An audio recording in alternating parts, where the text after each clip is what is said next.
இந்த ஷார்ட்ஸில் ஒரு JAM previous year question discuss பண்ணலாம். 2022 சம்திங் கேட்ட question. The correct order of the energy of the d orbitals in square planar complex. நமக்கு d ஆர்பிட்டால்ஸோட crystal field splitting octahedral tetrahedral நல்லா தெரியும். பட் ஸ்கொயர் பிளானர் என்ன ஆகும்னா இன்னும் ஃபர்தராக ஸ்பிளிட்டிங் நடக்கும். இப்போ dxy yz zx கீழையும் x square minus y square z square மேலேயும் இருந்தால் இது ஆக்டாஹெட்ரல் ஸ்பிளிட்டிங். கரெக்டாக இது வந்து ஃபர்தராக ஸ்பிளிட் ஆகும். அதாவது z இருக்கிறதெல்லாம் கீழையும் z இல்லாத மேலேயும். இப்போ பாருங்கள் இங்கே dxy இருக்குது, yz இருக்குது, xz இருக்குது. ஸோ இது எப்படி ஸ்பிளிட் ஆகும்னா xz yz கீழையும் XY மேலேயும் ஸ்ப்ளிட் ஆகும். அதாவது XZல Z இருக்குது, YZல Z இருக்குது. இது ரெண்டும் கீழே வந்துடும், XY மேலே போயிடும். சரியா? நெக்ஸ்ட்டு இந்த x square minus y square Z square இது ரெண்டும் எடுத்துக்கோங்க. இதில் Z ஸ்கொயரில் Z இருக்கா, ஸோ அந்த Z ஸ்கொயர் கீழே வந்துடும், x square minus y square மேலே போயிடும். ஸோ Z இருக்கிறதெல்லாம் கீழே ஸ்டெபிளைஸ் ஆயிரும், Z இல்லாத காம்பனன்ட் மேலே போயிடும்.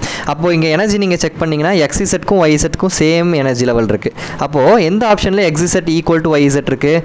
B ஆப்ஷன்லையும் XZ equal to YZ இருக்குது, C ஆப்ஷன்லையும் XZ equal to YZ இருக்குது. அப்போது மேபி நம்மளுக்கு பி ஆப்ஷனாக இருக்கலாம், இல்லை சி ஆப்ஷனாக இருக்கலாம். ஏ கிடையாது, டி கிடையாது. நம்ம இதை ரூல் அவுட் பண்ணிடலாம். நெக்ஸ்ட்டு நம்மளுக்கு என்ன பார்க்கணும்? XZ YZக்கு அப்புறம் யாருக்கு அதிகமாக எனர்ஜி இருக்குது? இங்கே Z ஸ்கொயருக்கு அதிகமாக இருக்குது. ஸோ நெக்ஸ்ட்டு Z ஸ்கொயர் எங்கே இருக்குது? இங்கே தான் இருக்குது Z ஸ்கொயர். கரெக்டாக? Z ஸ்கொயருக்கு அப்புறம் யார் இருக்கா? XY இருக்குது. ஸோ இங்கே பாருங்கள் XY.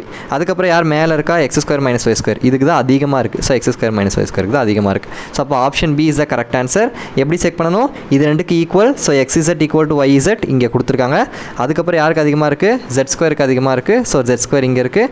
அடுத்து XYக்கு அதிகமாக இருக்குது. ஸோ XY இங்கே X ஸ்கொயர் மைனஸ் Y ஸ்கொயருக்கு லாஸ்ட்டு. தட் மீன்ஸ் அதிகமாக ஹையஸ்ட்டில் இருக்குது. ஸோ அது வந்து லாஸ்ட்டு கொடுத்துருக்காங்க. So option B is the correct answer. Next ஷார்ட்ஸில் இன்னொரு கொஷின் சால்வ் பண்ணலாம். தேங்க்யூ.